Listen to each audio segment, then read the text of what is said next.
everyone! Welcome to our introductory about multimedia and ICT in the 21st century. Even with just our phones, we use technology every day to learn, communicate, and have fun. But what exactly is multimedia and ICT?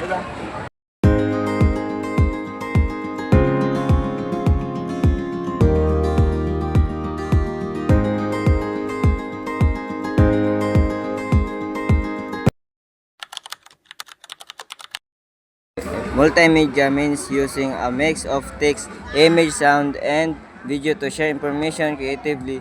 We experience multimedia every time we watch TikToks, online lessons, or digital presentation. Wow!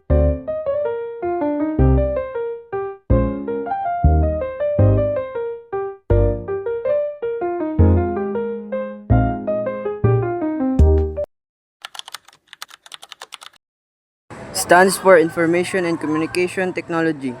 It includes tools like mobile phones and the internet that help us connect, share ideas, and access information easily, even without a computer.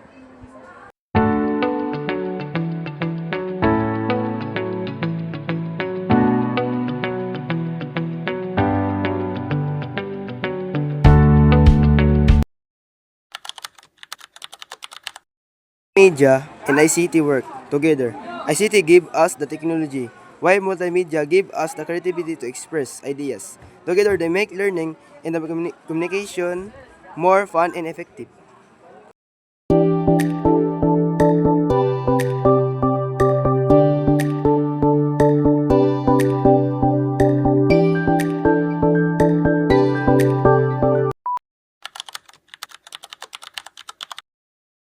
In the 21st century, multimedia and ICT students like us study, communicate, and discover new skills.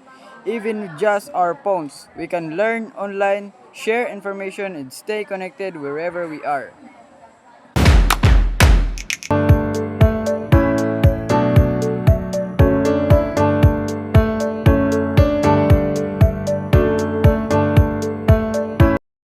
Technology is on her hands literally is use multimedia and ICT easily to learn, connect, and create a better future.